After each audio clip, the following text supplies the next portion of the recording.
It's so easy to become the mouse in your own life where you become fixated on just like what's right here. And really, sometimes what you need to do is become the eagle. You need to get up high above everything where you can see the future and you can see behind you and give yourself a new perspective on everything. And I needed that. And that's what 6 years in the bush gave me. What does it take to put your life's work out there in a really big way? How much can I do with this one precious life? Welcome to The Selfish Gift. Anyone who's ever tried to create something beautiful or important must at times withdraw from everyday life to get the work done. Whether that means getting up an hour early every day to write or going on a solo retreat. But how far would you go in pursuit of your art? Whatever your answer, my guest today is about to blow your mind and inspire you to go further than you ever thought possible. Deanne Whalen is an award-winning Canadian filmmaker, photographer, author, and a public speaker. In her documentary films and their accompanying books, she specializes in telling intimate stories from extreme locations. For her first film, This Land, she snowmobiled across the high Arctic. And then she embedded herself in the climbing community on Mount Everest for 40 days at base camp. For her latest film, 500 Days in the Wild, Dianne spent 6 years traversing the entire 24,000 kilometers of Canada's land and water trails from sea to sea to sea. And she also happens to be someone who I am proud to call a dear friend who I've known for, I don't know, going on 15 years or something, right? Dianne, thank you so much for joining me today. I'm thrilled, Maggie. I'm absolutely thrilled to be here. We've been looking forward to this for like a super long time, right? We've had this this podcast interview in our sort of on our to-do list for a really long time. So I'm so excited to talk to you. First, before we get into the interview, I just want to ask you, the film is called 500 Days in the Wild, but you spent much more time than that. Did you actually do 6 straight years on the trail without a break? No, it did. So yes, it's funny. I called it 500 Days in the Wild. By day 10 of the journey, I knew that I had miscalculated. I hadn't gone as far in 10 days as I thought I could do in my first day on the trail. So I had a reckoning, I guess one could say, and I burnt my schedule, which is actually the very first step in the journey, letting go of trying to control things and surrendering to the landscape and the journey that was to unfold. And it wound up taking 6 years, not 500 days. Yeah, so it took 6 years. During that 6 years, I did go out as a filmmaker. I'm not an extreme athlete. I went out as a filmmaker. So yeah, I would, and I knew that being out on this 24,000 kilometer trail meant the trail would be my home. So like anybody who's home, you don't work 7 days a week, every hour of every day. You have to self-care. You got to look after yourself. You got to do laundry. You got to make food. You've got to sew buttons. So no, I would say, I lived on the trail for 6 years, but I wasn't actively moving on it every day. Right. I stopped counting after 10 days, but for the sake of the film, we did go back and kind of look at it. And I think it's honest to say I averaged about 8 weeks a year where I wasn't on the trail. I wasn't at home either, but I wasn't on the trail, about 8 weeks a year. I'm so impressed that you kind of like stuck with it. And when you realized that, so you had called it 500 Days in the Wild before you left, and that was your intention. It was like, I'm going to do 500 days. And I knew you and was close to you at that time. And I remember thinking like 500 days, that's a crazy amount of time to spend in the wilderness. Right? Nobody ever really expected that it was going to turn into 6 years. So let me ask you this, was there ever a moment where you thought, I'm not going to finish, this is just taking too long? No. Well, what? That's not true. There was one, it was never for that reason. Once I surrendered to this experience, I was pretty convinced I would stay with it, especially because of the way I was traveling. I was traveling like the turtle, not the rabbit. when you surrender yourself to something, I was like, that just means I'm going to go as far as I can today. Or if I wake up and I'm not feeling good, then it's a day for self-care and I'm staying in my tent and I'm just going to do some writing or some filming today. Being very responsive. The most important thing, ironically, on a journey like this is self-care, even though it looks like you're being a total masochist, pushing yourself out across this journey for 6 years. And I'll add that no one had ever done the trail before. Mm-hmm. I'm the No, in first fact, person. it wasn't officially opened yet No, when it you wasn't started, even right? officially. Exactly, Maggie. The trail was going to officially open in 2017, and it was to celebrate Canada's 150th birthday. And to do so, they wanted to stitch together 487 different trails that would become the world's longest trail. Wow. And having, made a film and written a book on the world's highest mountain and the most northern coastline, this seemed like a natural fit for me. So no, there was never a day out there where I was bummed out to be there. We all have good days and bad days. Doesn't matter what choices you make in life. And so that was just a part of that. Some days it was raining. It's literal, it's a bad day. It's a thunderstorm today. But about 4 years into my journey, I got a message that my mother had had a heart attack. Oh, And yeah. she'd always been really exceptionally in great shape and everything. And it came as quite a shock. So my partner, Louisa, came and got me off the trail and brought me back to Vancouver. And I spent a few weeks at the hospital with my mom, at first just waiting, outside the intensive care room for a week. And then 2 weeks and actually in her hotel room, in her hospital room. And in those weeks of looking at my mother in this situation, her aorta had dissected above her heart, which normally would kill a person. So she's very, very fortunate to be alive still. And but anyway, I really reevaluated what I was doing, like what was my purpose in that moment, and was my life purpose not, in fact, to be with my mother now that she needed me. So I was there and I stayed with her actually for about 4 or 5 weeks. Got her out of the hospital. She was still, I would say, weak, but was recovering at home when one day she just simply said, when you leave today, I'm locking the door. I'm like, what? She goes, yeah, it's time for you to go. Dianne, like, she knows me. She's known me since I was born, clearly. So she, and oddly, as was just as much committed to this trail as I was. It was her actually in the 90s when the Canadian government first announced this ambitious project to make this trail. She donated to it and actually got a little certificate with her name and her family's name Oh, on it. wow. So she was strangely very much connected. I think she planted a seed that took 20 years to get activated, but it very much did. And so she felt very connected to this journey. And I think it's a bit of her spirit too. My father's where I get my business and my capacity to take my ideas and turn them into films and books and distribute, become a part of that distribution process. My mother is definitely the coeur de bois, as they call the Acadians, the heart of the woods. And she very much has that spirit in her, and certainly in her ancestors and her ancestry. So that was my only time. She's a dynamo. I know her just like you are. But I know Jerry. She's out there going for. I don't know how many. I don't know if she's still going for her daily run, but even 10 years ago when she was in her 70s, she was running 5K a day or 12K whatever. a day. God, Yeah, okay, ridiculous. I think her side aorta. note, I did a 10K run with your mother.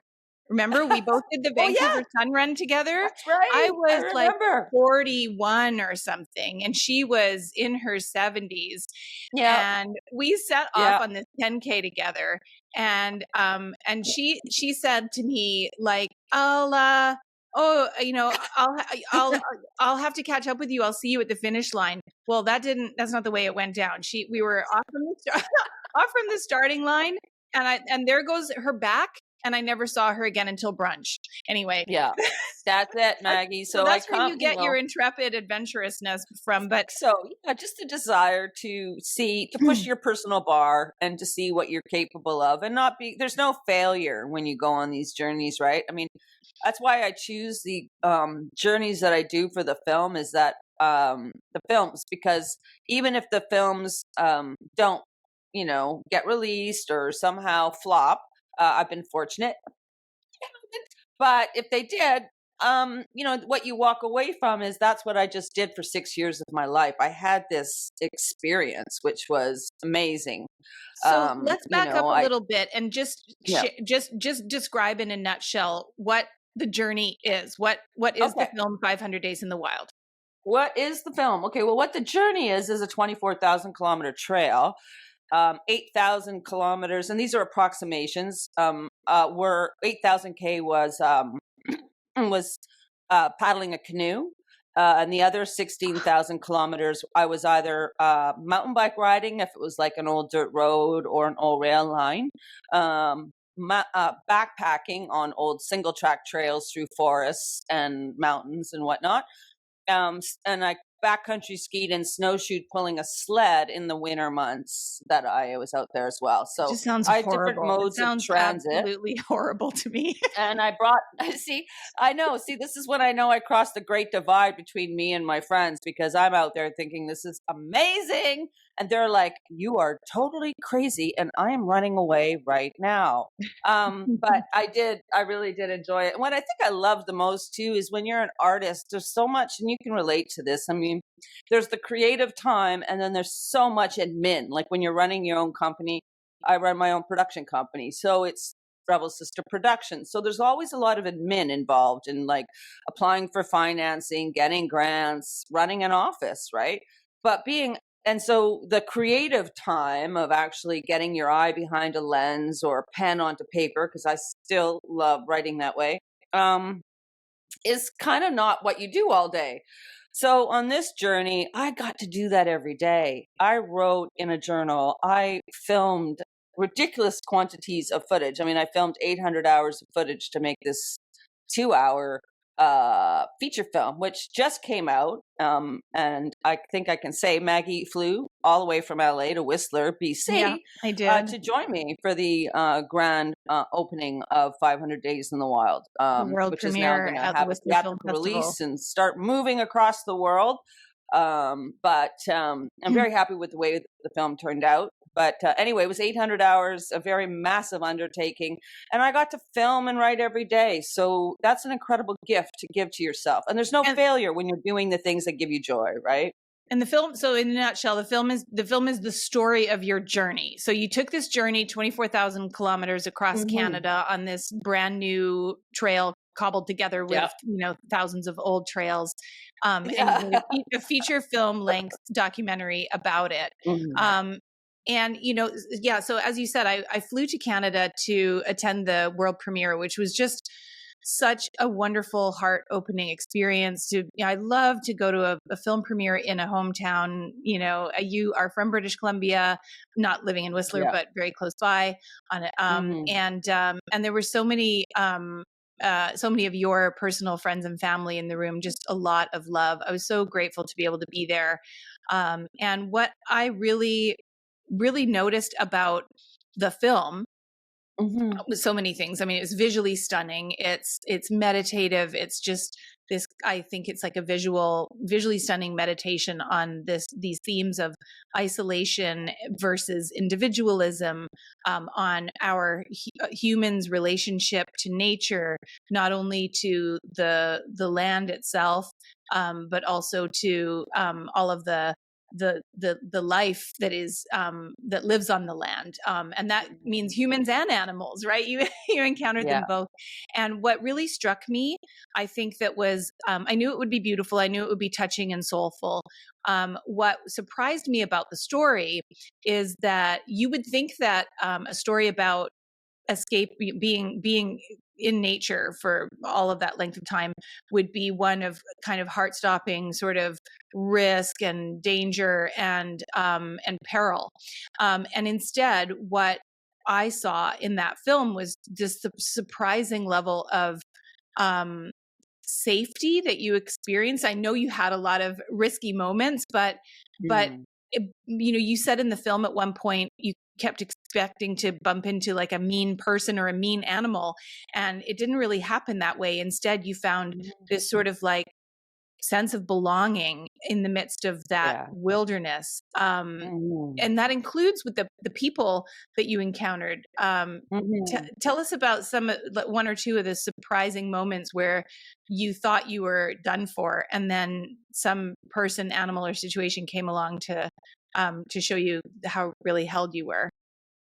Well, I like to say that the backbone of the spine of this film is human kindness. And one of the things I'm really proud about is everyone will find somebody in this film that they can identify to, and they're all heroes and heroines. They're all, because they all, doesn't matter if you're I guess in America Republican or Democrat, or in Canada conservative or liberal or NDP. It doesn't matter where on the political spectrum you are, or even what your cultural heritage might be.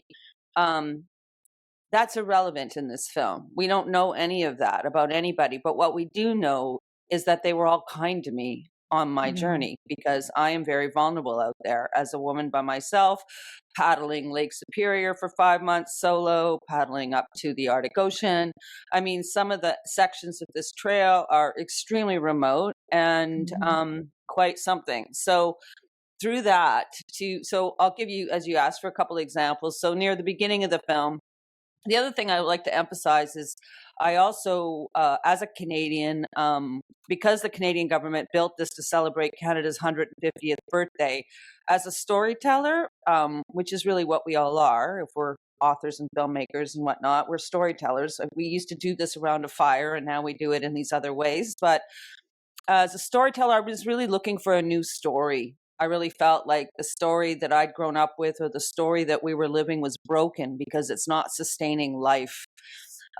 So our shared cultural narrative is supposed to be about our survival, not our demise. And having said that, I know that people have lived on this land for thousands of years. I think for sure they've now proven the Haida have lived here up in Haida Gwaii in northern BC since before the last ice age. And Wow. that's just, archaeology is just Mhm. slowly catching up. Science is catching up to what Indigenous people around the world have been saying for a long time, which is, we have always been here.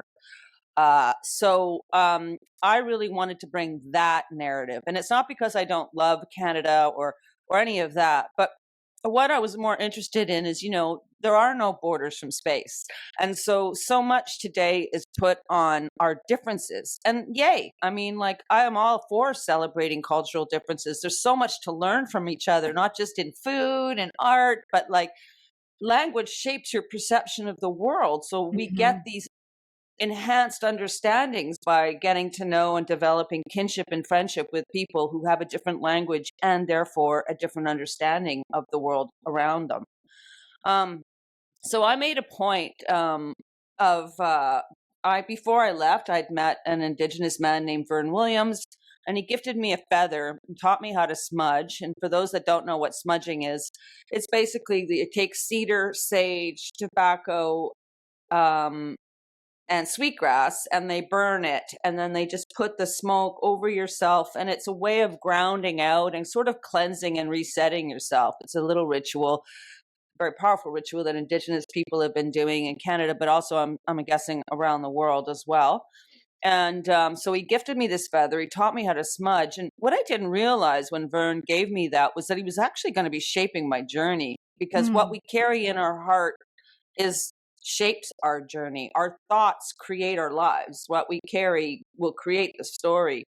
I didn't really think about that or even understand that fully before I left, but I did carry the feather, and I did say some silent prayers every morning for the murdered and missing Aboriginal women in Canada and around the world. Um, Mhm. so what ended up happening as a result of those intentions is that I ended up being Wait, so let me greeted. just put a pin in that for a second. So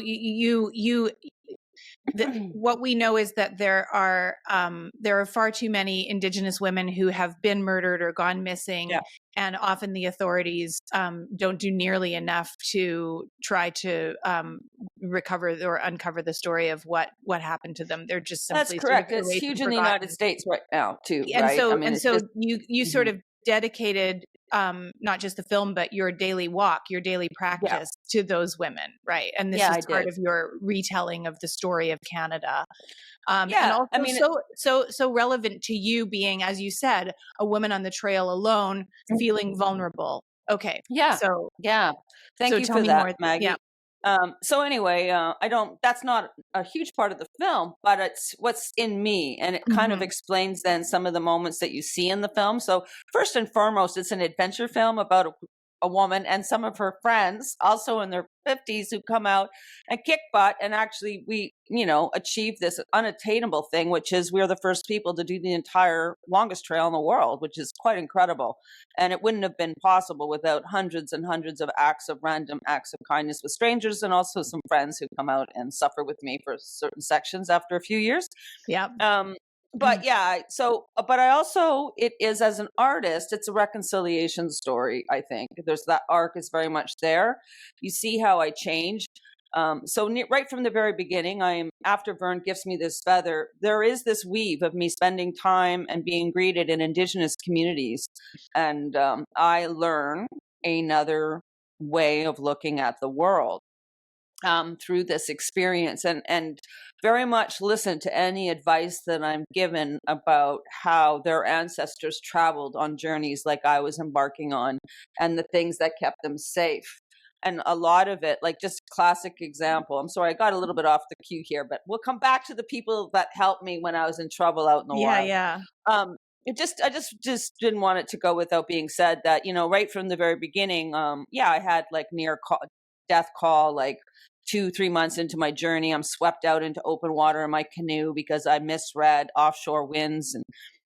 But after this 40-day paddle, I'm greeted by the Grand Chief of the Mi'kmaq people. The Mi'kmaq are the indigenous people of the Eastern Canada and the Eastern United States. Their traditional territory runs right up into Maine and down the coast.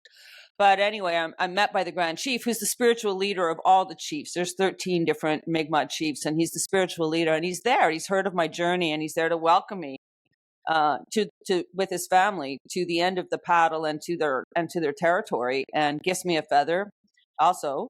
And what really blows my mind was just this act of grace, given like the 500 years of history between settlers and Indigenous people. Here I'm being welcomed and Right. like greeted very Right. kindly upon my arrival to the territory. So that's the first thing that really strikes me on this journey. But then also this idea, when I left, I really thought like, I'm going to do this the old way. I'm going to like do this like by foot and by paddle. And then here we just classic example of a different language or a different culture and a different interpretation of reality. My understanding of the old way was quite literal to how I was traveling. But my first exchange in time in the Mi'kmaq communities, I learned that no, the old way isn't how I'm traveling. It's not The about the old fact that way you is don't have a motor. no, There was that's something not. deeper about it. It's Yeah. not, yeah, exactly. Mhm. For Indigenous people, for the Mi'kmaq people, and they have stories of their members of their community leaving for years and years and years on journeys of exploration, only to come back 10, 12 years later. Wow. So they have experience with the kind of journeys that I was undertaking. And they said, for us, the old way is how you're connecting to the land as you travel. So with each step on the earth, to say the earth is sacred, the earth is sacred. With each stroke of your paddle in the water is sacred, the water is sacred. They said that's the old way of traveling. It's how you connect.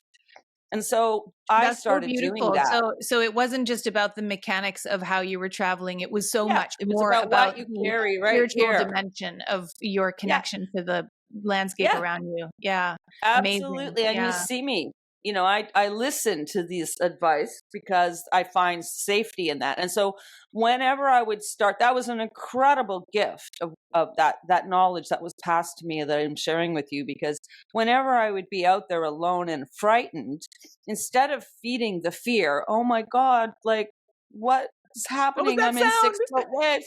What's that sound? Whatever the fear was, and it could be psychological, physical, emotional, spiritual, it could be anything. I would start immediately. If I was on land, it would be the earth is sacred, the earth is sacred, the earth is sacred, the earth is sacred, like a quiet mantra in my mind, focusing my thoughts on those words, pulling it away from the fear. and feeding the connection instead of the fear. And that became a very important um, tool, I suppose you could say, but also a transformative, because it started changing my connection to my environment as being something that's apart from, to with, and a part of. And these are quite profound shifts in my perception of the world at that time. I mean, it's not that I don't feel those connections anyway, but suddenly I'm feeding them. And as I'm feeding them by just repeating those words, like if you go with the idea that your thoughts and words shape your world, then obviously be mindful of what you say.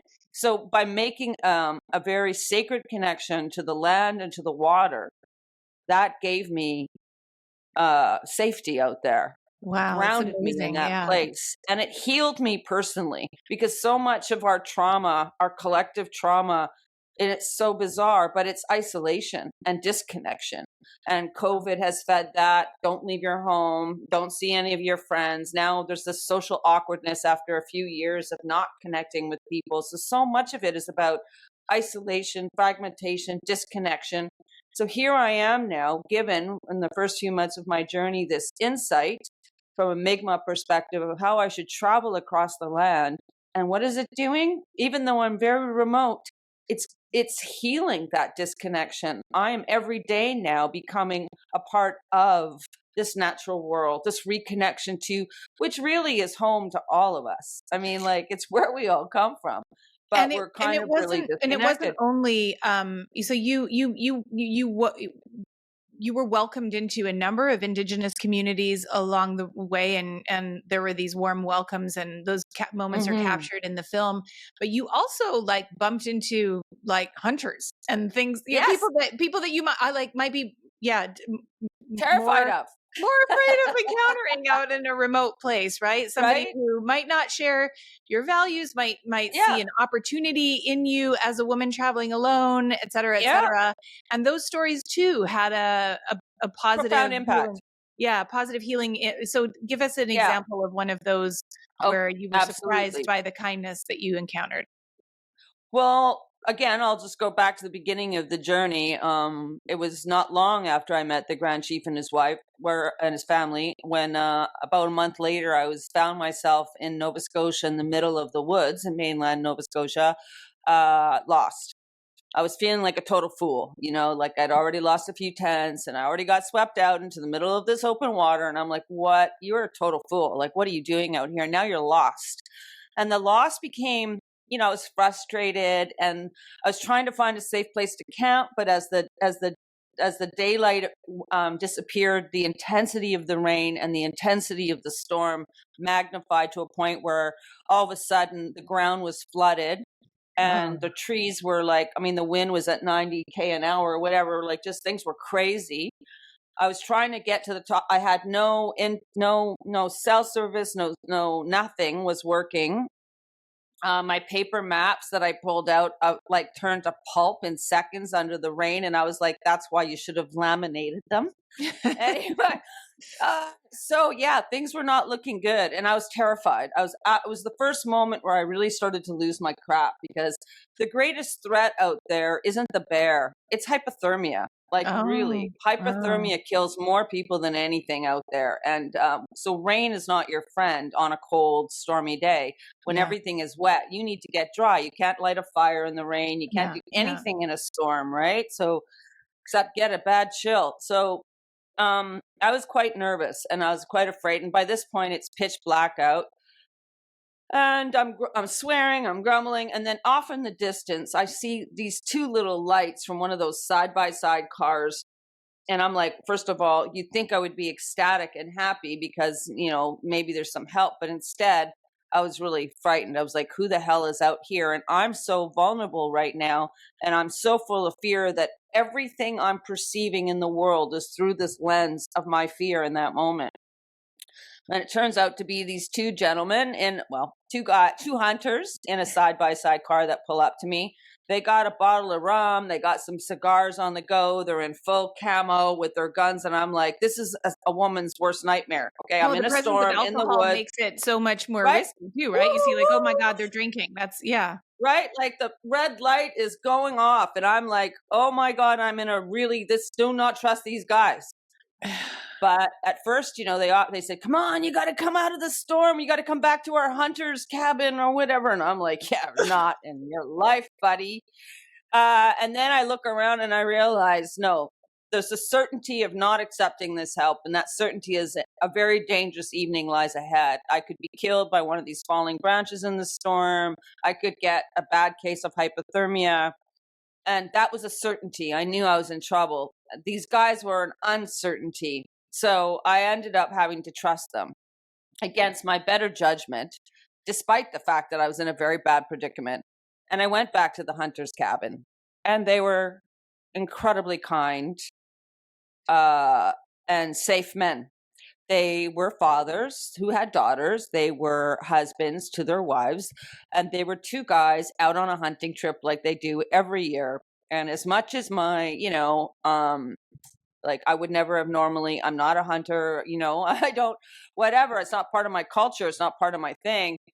But they ended up, yeah, I was wrong about them. They were very kind. They helped me out. I was able to dry my clothes. They fed me deer meat. And the next day put me back where I was way off. I was lost. And they put me back to where I needed to be, back on the trail where I had diverted off of it.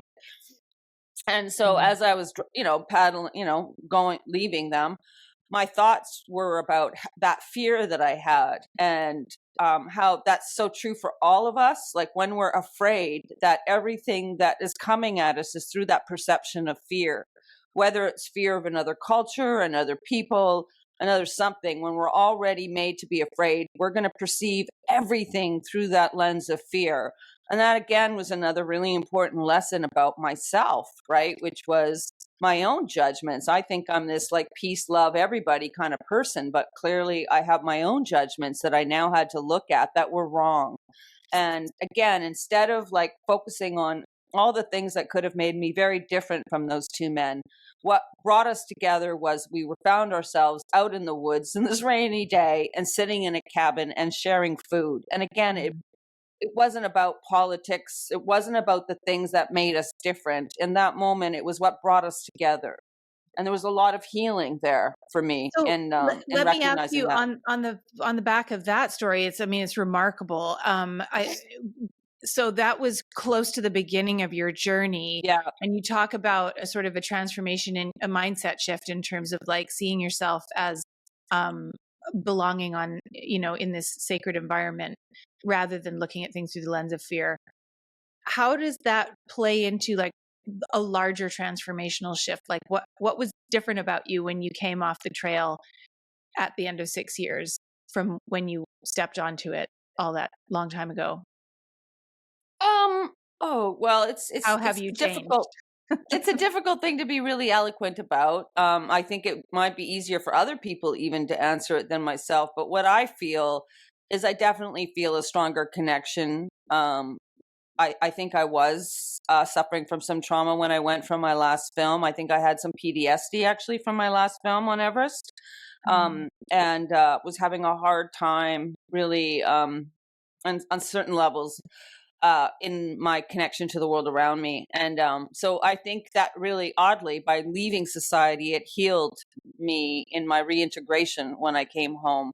But it also taught me personal boundaries. You have different boundaries out there. So I mean, emotional regulation, panic and fear will get you killed. So when there's that much riding on your need to ground out and be calm in dangerous situations, when it's your life or death, it really brings you to the need to do this. So I think I came home with a lot better skill set there. But I also, like I said, in the indigenous communities and learning how to be with instead of on. And I think that was a really big revelation for me. And I talk about that in the film, that the difference between Western culture and technology and science and indigenous traditional wisdom and indigenous cultures isn't as big as we think it is. There isn't it's really one word, it's with instead of on. Mm. being with the earth instead of on the earth, be with people, be with the water instead of on the water. It's this, we're not separated from the web of life and from each other. And it's another one of the lines from the film, right? Which is like, we're kind of like the trees. When you go and you look at a forest, it appears on the surface that every tree is standing alone. But beneath the surface of those trees, they're all connected. All their roots are interconnected and they help each other survive collectively. And perhaps that's a beautiful metaphor for us as humans as well, Hmm. that we have this perception of standing alone. But in effect, we are all connected. And we're connected by the web of life. And it's a And very delicate not balance. just that not just to other humans, but to the All animals living around us. things, One of all my living things. favorite moments from the film was where in voiceover narration you're talking about how people would ask you, "Aren't you lonely?" Yeah. And you said, like, I've spent all of, if you think about the percentage of life forms that are human, like we're just Hmm. a We are. tiny little amount of the overall life on planet Earth, and yet we Earth. spend a disproportionate amount of time engaging with other humans. And here I am on the trail and on the water and with the birds and the monarch butterfly that's landing on your paddle and all of these things Hmm. that you're like, how can I be lonely when I'm so surrounded by life? That's it. We are humans, which much to my, I was shocked when I actually realized this, that we are less than it's like 0.001% of all life on Earth, I think. It's quite shocking, Yeah, given how much space we take up. But right. yeah, that realization that when you're alone out there, you're not alone because you start connecting to the other 99.9% of life that we share this Earth with, right? Okay, so I have a question for you about that. So you did Sure. spend a lot of time, let's not say alone, but apart from human company, quite a lot of Yeah. time. So, Yeah. and that can be wonderful, and it can also be crazy making, right? That sort of extreme isolation. We hear about bush fever, or even like, Oh. those of us who've been spent a little too much time alone in our Yeah. home. Um, Here's my question. What were you thinking about? Somebody to Wow. talk to. What was going through your head day after day after day after day alone with your thoughts? What was going on in there? Really, it's kind of like it's meditation taken on steroids. It is, because what happens is you have to really be present in a way that we're not forced to be present anymore in our life. We really can just be in our mind while we're driving our car. We shouldn't be, but we are. How did I get here? When you're either walking a trail or you're paddling, I never listen to music. I think maybe 6 hours in 6 years I did. Like, I really Wow. never did, because I needed, first of all, I don't have great hearing. So I needed all my senses to very much be awake. And so you're very much, what I'm looking at all the time when I'm on the water, for instance, is I'm constantly watching the water surface, the clouds, the sky, the trees. Are they showing any movement? Is there any wind beginning? I'm looking to connect to my physical environment, because every trail is new trail for D. I don't know what's ahead. I can study maps, I can talk to locals, but every trail, every moment of those 24,000 kilometers were new for me. I never knew what was coming. And when you're on the water, it's especially challenging, because you could go 40 kilometers and literally not have a place to land, because the rock formations are just like these steep cliffs. So you have to be very much in the moment all the time. So, for instance, when you're paddling, when I'm not saying, like, if I'm not in the mantra of the water is sacred, and putting my energy into feeling safe there instead of being afraid there, which that was feeding, right? That connection really made me feel safe versus afraid. Then what I am fully aware of is the environment I'm traveling through. When I go to shore, there are animal prints in the mud. Like, who am I sharing my space with, right? Like, are there? Yeah, I'm very much connected to the physical environment. In fact, one of the funny things is I love reading the news, right? I read the New York Times, I read the Globe and Mail, I read, CBC, I read the news, BBC. I like to be up to date on what's going on. Journalist background, I guess, but whatever. I enjoy it. But when I was out there, that became irrelevant. What was happening in the world was completely irrelevant to me. What was relevant to me, was what's the weather? Like, what's the weather going to do? What's the weather now? And, constantly looking for safe places to set up home, constantly looking for fresh water sources so that I could filter water, camp near water. There's just a lot going on. Every day is like striking home, finding a new place for home. So those very basic life things that you need to sustain your life out there sort of take a lot of priority and That makes a sense. lot So of it your kind of space. really occupied your mind. And I mean, because I Yeah. think I'm just picturing myself out there on a canoe for 5 freaking months. Okay, God forbid. But I'm just imagining that like I would spend 4.5 of those months basically like rehashing the past and ruminating on kind of like, conversations that I wish I'd handled better 10 years ago. Oh, Things like that. But so did you have a lot of, it sounds like you didn't have a lot of time even for that kind of no. interior reflection because you were so engaged with what Yeah. you were doing, what was right in And front it's of you. physical. It's very Yeah. physical labor. I mean, like, not only am I one thing to just do the trail, and other altogether ambition to do it and make a film about doing it. So Okay, so the let's get into that. filmmaking. Like how and when did you manage to actually pick up a Mhm. camera? You've got some amazing footage in this Oh, film. thank you. Like it is Thank stunning, you. it's beautiful. Thank you. It's also brave. I can see that, part of what I'm noticing when I'm watching the film is like, wow, this is incredible to get to see this. And then part 2 of that thought is, holy crap, she actually brought out her camera in this moment. Mm. Like, I why know. are you not like 2 hands on That's the challenging. paddle or whatever, and you're shooting while all of these crazy things are going on. And So you could see in the film too, that my filming gets better. It's not that I wasn't a good filmmaker when I left, but I was really challenged by the filmmaking and the physical, right. just the physical challenge of doing the trail and just how it was like kicking my butt, right? Like really just physically kicking my butt. And even if I just, so trying to find that balance between creating the time, and you're because you're doing a trail, you're trying to cover a certain amount of distance, and then you'd be like, oh, can I stop to film right now? I mean, like I got to get somewhere today. And then you have to go, no, you don't have to actually get anywhere. You just, yeah, you're out here to film, just be in this moment, Hmm. do it, put the camera away.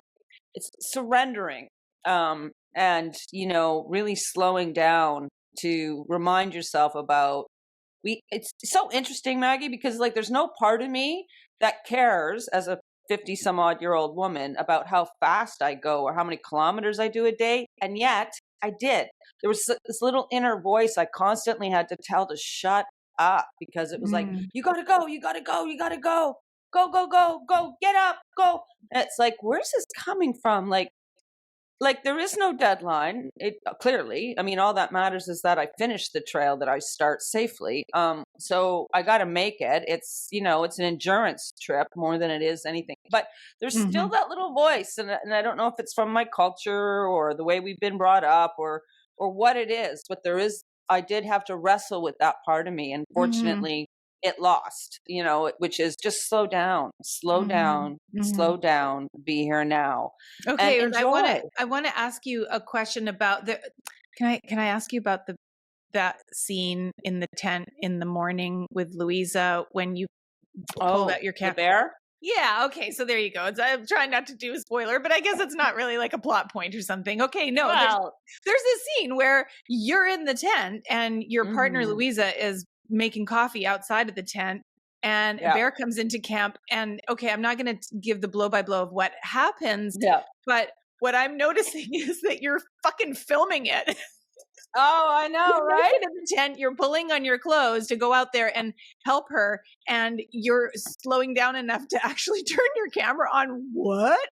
What? I know, right? It's that wouldn't have happened in year one. It was like year four by the time that happened. So yeah, as I Right. mentioned, a few friends came out to join me, and Louisa started showing up out on the trail around year four, around Manitoba, Saskatchewan, I think it was. So we've been Mhm. friends for a long time, and and she'd had a health incident and was on disability and couldn't go back to work. So had a lot of time on her hands, and offered, once I got close enough to BC anyway, a couple thousand kilometers away, and to come out and resupply me and help me out a little bit, which I was really open to receiving. Through the course of a couple of trips, we transitioned from friends to, oh, maybe we'll start relationship boot camp out here. So Louisa decided to paddle, 5 months with me up to the Arctic, which is amazing because I knew I couldn't do it on my own. It would be really dangerous to try that on my own. It's one thing. Yeah, Arctic Ocean, it's a little tricky. So we did. It was a huge, massive 4,000 kilometer paddle together. And we're up over the Arctic Circle, and a bear comes into camp. And I won't give it all away, but there were reasons for us to be concerned about this bear coming into camp. And there was already a little bit of fear around that. Yeah. And it was just, like I said, I don't know, year one, there's no way that camera would have been rolling. But by year 4, it was like living out there was just a normal thing. Like it didn't hit me as hard as it would have at the beginning, Well, that is good news for all of us who get to share in your craziest moments that, would have sent most of us, just fleeing. But also, I love that this little anecdote serves as a perfect segue, because the next thing I really want to spend a bit of time talking about, Dee, is your human relationships and how this trail challenged them and also fed them.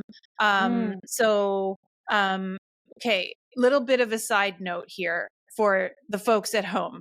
Deanne and I were in a love relationship right before she headed out on this journey, and it was really, really hard to see you go. We were together, and then we were not. And you and I have talked about how proud we are of the fact that we've transitioned our relationship into one of deep friendship that will just endure and endure. But because of that, I know you pretty well. And you do.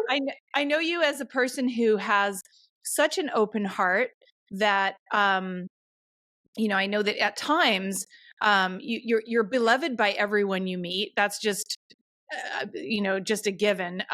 You really bring out that softness and that love in the people, because you're just such a sweet person. And sometimes that has meant that I have seen you struggle with having boundaries with your friends or family or people that want a piece of you. It's like, hey, I want you. I want to be around you. And sometimes you've had to physically remove yourself, like when you would go back to your house in the countryside, just to kind of like get away from the social demands, because it was hard for you to say, I don't have to, I don't want to spend this time. Like I need alone time, even though, I'm nearby.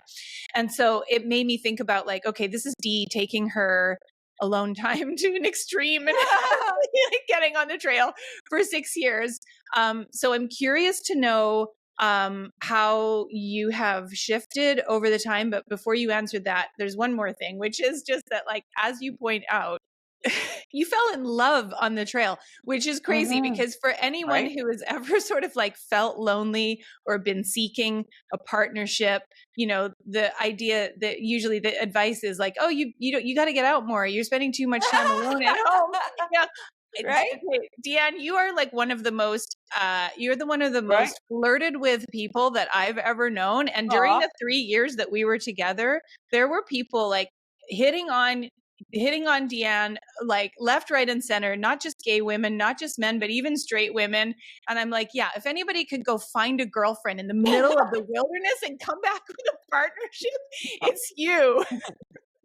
Well, like I said, there's no secret. I mean, what it is, a good relationship is a good friendship, really. They really are. I mean, you should be your best friend. And so, the fact that Louisa had been my friend for so many years, and then was coming out to help me, and had a shared passion, before her health incident, loved going, was a mechanical engineer on big 737, jets. So very competent, physically, but also used to go on these long paddle trips. So I knew she had a passion for some of the things that I had a passion for, and really, really wanted to do the paddle that we did together. So I mean, it's kind of natural, really, when you're both alone out there and you already have been friends for so many years. I'm always careful Nature with takes that. its course. Well, it does, and it did, and I'm most grateful for that because yeah, she paddled with me. She gave me support on the trail for 2 years at the back end once COVID happened. When I had to really stay remote and on the trail, and Louisa Mhm. moved into an off-grid camper and would go down back roads to find me to resupply me. So her love and her commitment to me and this project was a huge part in me being able to complete it. So I'm very grateful. Yeah. And yeah, we're still in a partnership. And I think when you get back to your question about, how did I change? Well, I don't know if I would have been capable of the partnership I'm in now before I left. You know, Yeah. um, had an amazing relationship with you. I feel like everything is timing in life. And there was just, I think we both went off on our own healing journey Mhm. after our relationship to sort of unpack those things about what is it that gets in the way of real beautiful intimacy between two people. Yeah. What fears, what trauma, what childhood traumas, what is it that you need to unpack? And oddly, and maybe not oddly, but stepping outside of things for a while, stepping outside your life. It's so easy to become the mouse in your own life where you become fixated on just like what's right here. And really, sometimes what you need to do is become the eagle. You need to get up high above everything where you can see the future and you can see behind you and give yourself a new perspective on everything.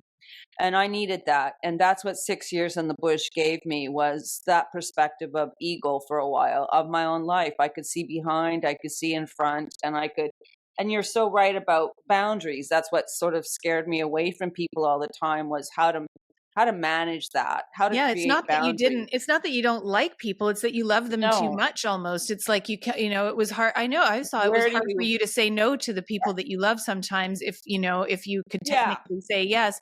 So do you feel like now that you're back, do you I don't know, like what's the question I'm trying to Oh ask? yeah, Like, I'm definitely much better at that. does human society feel safer to you now?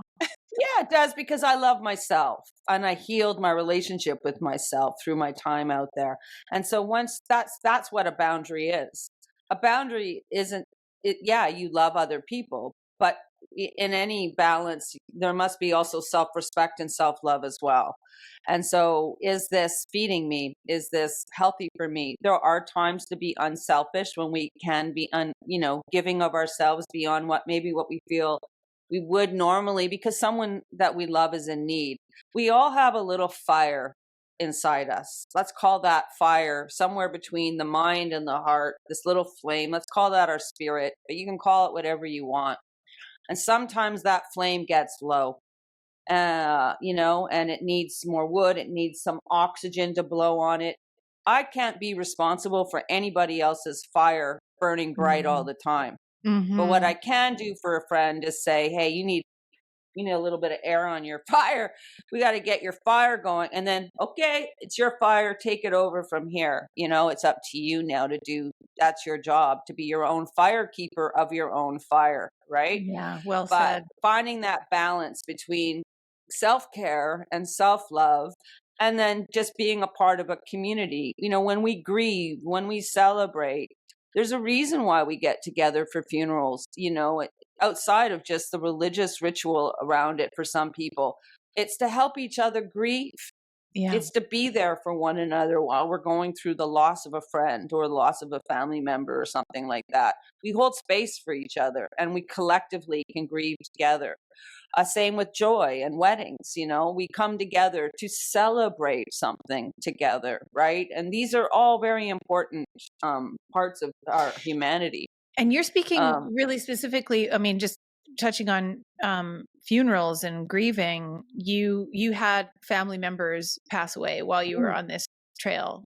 Am I right? 13 people I knew died while I was on the trail over those 13? years. 13? Yeah, it was unbelievable. Yeah, That's Tim too Harvey. many. I mean, That's a lot. really close friends, as well as aunts and Yeah. uncles and cousins. I mean, my parents are from large families, so but it was, it was Well, there's a lesson in that too, right? Every decision Mhm. that we make, we're moving ourselves away or closer to something. So, yeah, it's made me, one of the things I think I was really reminded about especially in my indigenous communities that I spent time in, and that indigenous communities I spent time in, was this respect for elders. I of course respect my mom and dad, and I respect my aunties and my uncles, and I have that, but they take it to another level. I mean, there's like a reverence for their elders. They are like the wise ones in their community. They are consulted. They are very much involved in how these communities are run. And we in Western culture don't have that same relationship to our elders.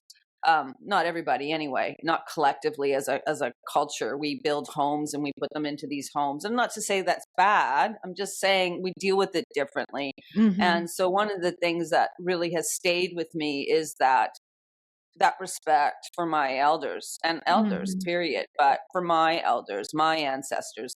They have such a strong connection to their ancestors that, I don't need to connect to their ancestors when I'm out there. I need to connect to my own, right? I ask all my relations and all my ancestors, if you're alive today, you can trace your origins back to the beginning of time. We all have these ancestors, we all have these relations, and they're all within us. They're in our cells. I mean, they make us up who we are, and we can access that, and we can ask for help. And so that's another thing I learned from indigenous communities, is how to respect my elders more, have more respect for my elders in my life, but also how to connect to my ancestral um, Mhm. and ancestors, and when I needed help out there finding a place in the dark or something like that, caught myself in a bad situation, not only was I connecting to the earth and being with this environment that I was with, but I was also asking for help from my ancestors and all my relations. That makes And so much sense, Dee, because I mean, when we think about it, especially modern times, and especially those of us who live in cities like me, there is this feeling of kind of like I'm an I'm an I'm a single atom, and we Mhm. forget that we're actually a link in a chain. We And are. the thought that I am a human being and a human is a type of animal, and that this Yeah. animal evolved in this world on this land, and somewhere Mhm. in my DNA or my encoded Mhm. wisdom, I know how to be at home on this earth. And I think that that's Mhm. something that so many of us in our modern times have completely forgotten. Yeah. And when you're connecting to your ancestors, and when you're healing and you're connecting to your ancestors, you're healing your past too. Mhm. I mean, as someone said to me, even the injured, even the tortured, rise again. I mean, so every time you heal yourself, and you have that reverence for those who came before you, and your ancestors, and you are healing that relationship, you're healing that dynamic as well, and forgiving that dynamic, rejoicing in the strengths. We don't have to just we we we learn some of our bad behaviors come from our ancestors, but also there's a lot of joy and a lot of love and a lot of goodness that comes from there too, and it's important to remember both. But yeah, what's what they say, right? When you heal 7 generations back and 7 generations forward. So there It's such is a this beautiful connection, idea. Yeah. and there is this circle, and so much of history has been presented as a line. And I think our role as women right now, as grandmothers, need to take over the world, clearly, is to bring back the circle and bring back the womb and bring back that connection between generations, between one another. As those beautiful words that were shared when I arrived on the shores of my final paddle in Victoria, and the women that met me just said, all as one. And really, Mm. we really are all as one. And maybe it's because you and I grew up at a time where we actually saw a photograph of the Earth from space, because we grew up, right when they landed Mhm. the first man on the moon. And so we were shown these pictures of our very beautiful, fragile planet floating in this dark skies and surrounded by these other planets that are intriguing, but they don't have cedar trees or butterflies or any form of life on them like we Right. have on this planet. We're living on a living planet, and what we're looking at are a bunch of dead planets. And so maybe that's why, but all as one, quite clearly. I mean, once you see that image, there is no doubt that, we are all as one on this earth. It's a living planet. We are part of a living ecology with a bunch of other living species that also feel love and fear and joy, just like we do. So I think, yeah, maybe that's why we have that calling, to the sense of like, what we share versus what makes us different. And Yeah. mhm. So now that you have finished the film, so you came back a year ago, a year and a half ago, you landed 2 years. in Victoria. 2 years, okay. And since that time, you've been sifting through that 800 hours of Oh my footage. God. You have winnowed that Yeah. down to a like roughly 2 hour 2 hours. feature film. 2 hours. 2 hours. So Yep. tell us what the journey of the documentary is. So it's being distributed in Canada by Paramount Yeah. Plus, Um, and then I want to know also about like the book that's on its way. the book. The book. Yeah, tell us about like the film and the book. Okay. Well, so my other film, 40 Days at Base Camp, I wrote a book called 40 Days on Everest, which you helped me with. Very different stories. They're not the same. In fact, usually the books are where I put my story in as the filmmaker on the experience, and the films don't show that. What makes 500 Days in the Wild different is I'm in fact in this film as well, but I will write a book as well. So as far as the film goes, yeah, when I financed the production of the film with grants, and it's something that I'm really comfortable. It's hard path to do. Grants are very competitive, and I didn't get every grant I applied for, that's for sure. But the beautiful thing about a grant is it really stands behind you and your creative vision.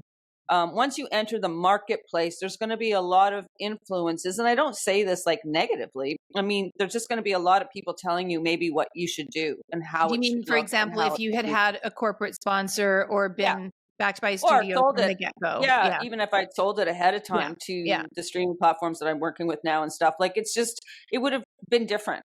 But I had complete creative freedom by going the grant route. And I can't emphasize that, how important that is, and how fortunate we are in Canada to have access to things like Canada Council and provincial arts grants, because they really give a bit of backbone to independent art. And that's very important. There's two types of art. There's commercial art, and then there's non-commercial art.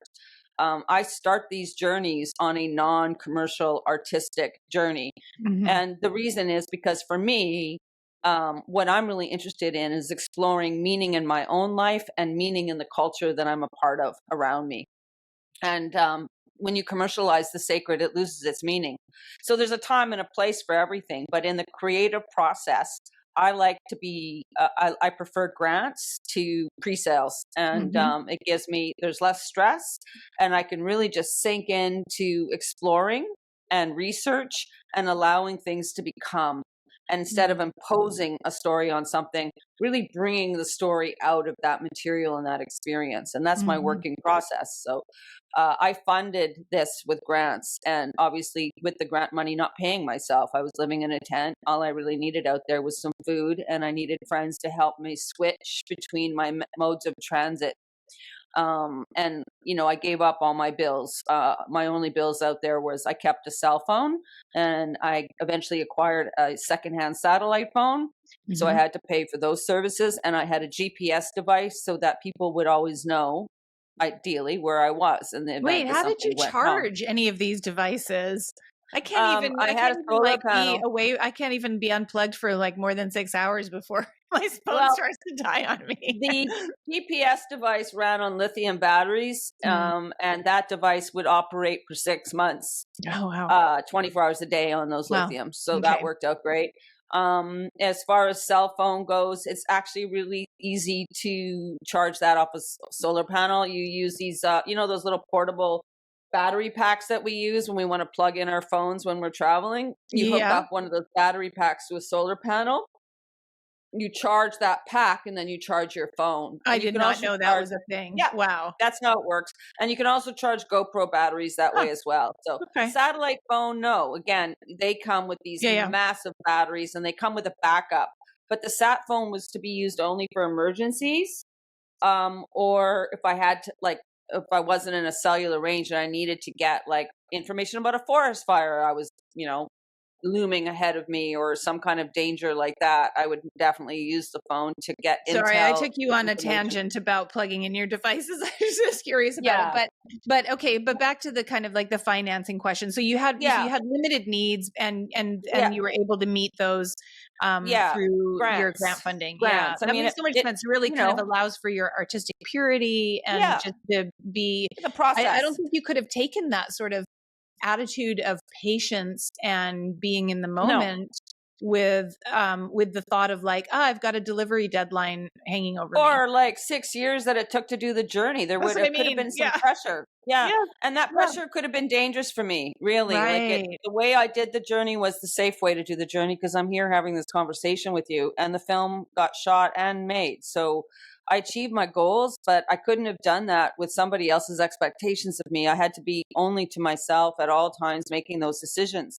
So I'm really stand behind the process of how this film was made, and I'm extremely grateful to Canada Council and Royal Canadian Geographic Society and Docklands in the States, which is, really were life support for me, those grants, while I was making the film. Amazing. But after I'm done the journey, then my relationship can change, because now I have a film and I have a vision and I kind of know what I'm up to. Now I can go talk to people about making sales and getting the financing required to make the film. So, I mean, Mhm. I shot this film on like 20 grand a year, but it cost $1 million to make the film. So it's a big far cry once you land to put together that kind of financing to make it happen. Do you mean And the that's when, edit and the post-production, all of this stuff and that happened music afterwards? and Yeah. everything. I Oh, had yeah, yeah, 5 yeah, yeah. editors I was Oh, working your with at one music is point. amazing. Your soundtrack is incredible. You've got a Thanks. Joni Yeah. Mitchell song on there. Yes, that's right. And Tragically Hip and Xavier Rudd. We've got some great music on there, which was a major Yeah. score. And at this point, the conversation moves away from I to we, because the Mhm. moment I finished the trail, which, I mean, we all know I was given so much help by so many people, but a lot of it was on my own, right? But once I finish the journey, that conversation changes to we, because at that point, I began to work with 2 other women, producer Betsy Carson and my executive producer Christine Habler. And from that point forward, it was the 3 of us Mhm. that got the financing for this project. And then once the financing happened, I hired a creative team of people, and I really uh, got lucky. I, like I said, worked with 5 different editors to help bring this material down, some of whom I've been wanting to work with for a long time, like Michael Brockington.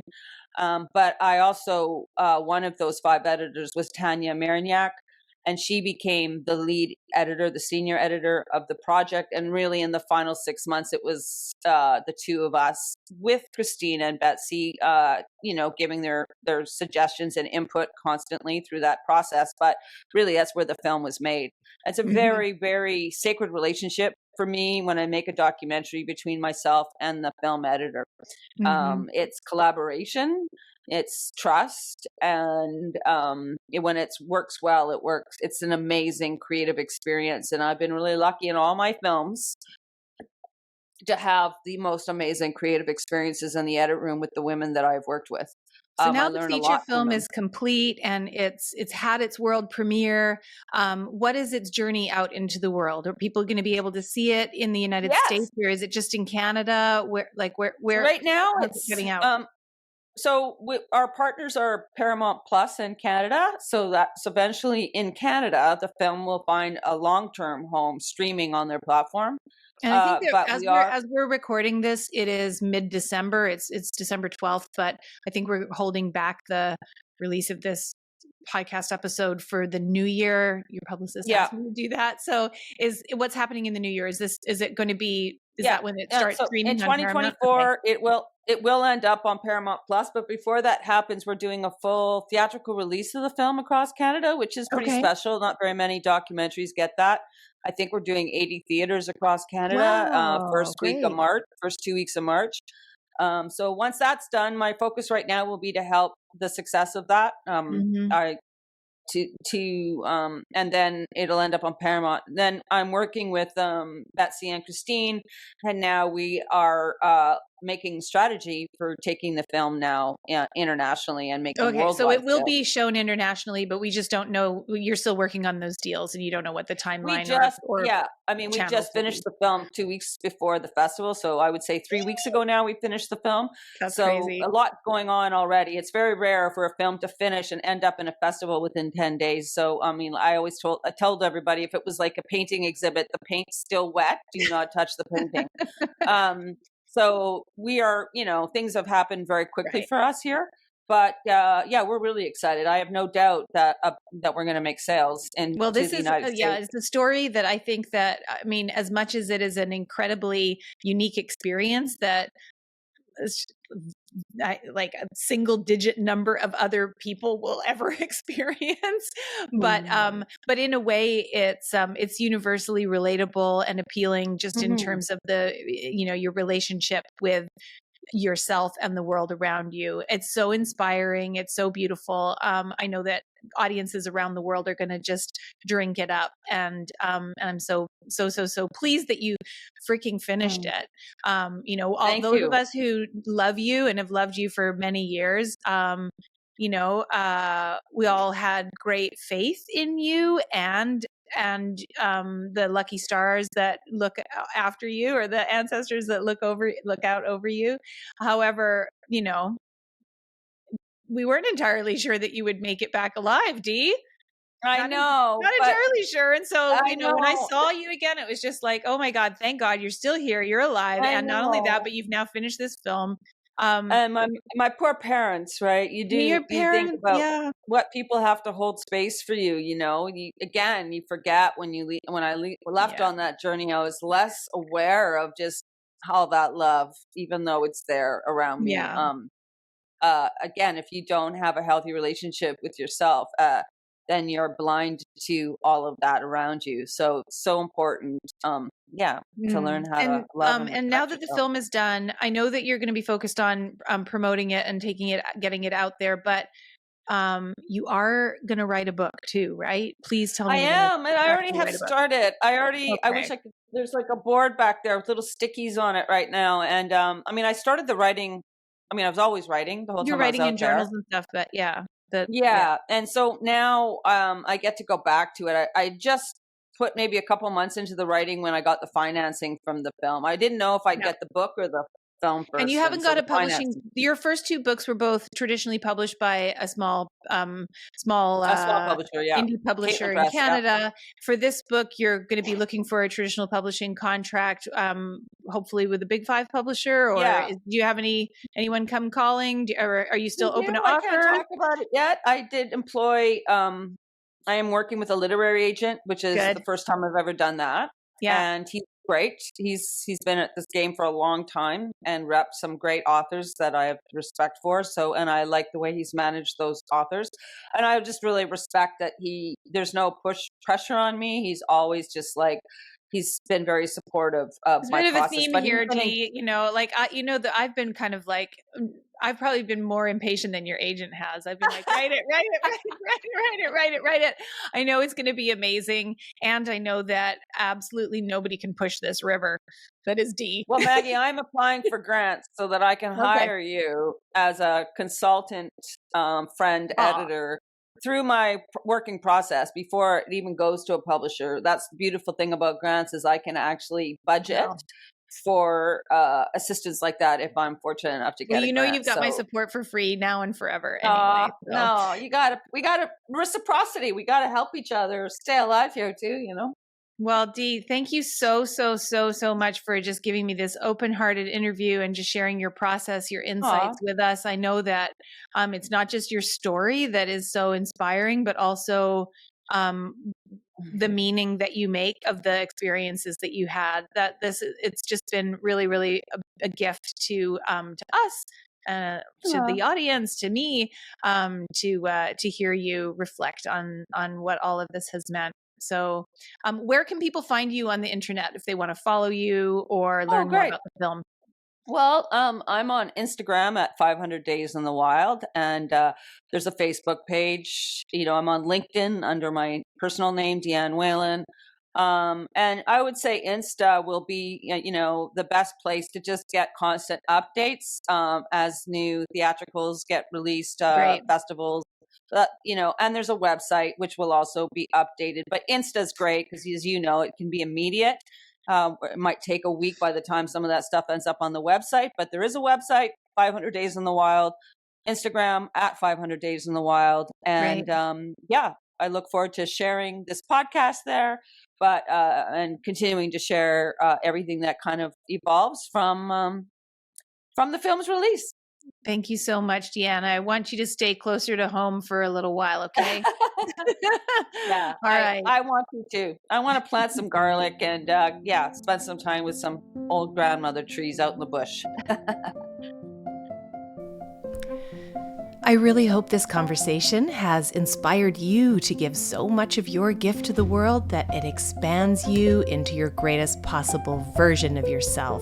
Remember, it's not selfish just because we also benefit from it. And here's where I get to make a selfish request. New podcasts need all the help they can get. If you enjoyed this episode, please rate the show and subscribe to us on your favorite platform. Don't forget to follow us on Instagram at Selfish Gift Podcast. And send me a DM. I'd love to hear how you're sharing your gift with the world.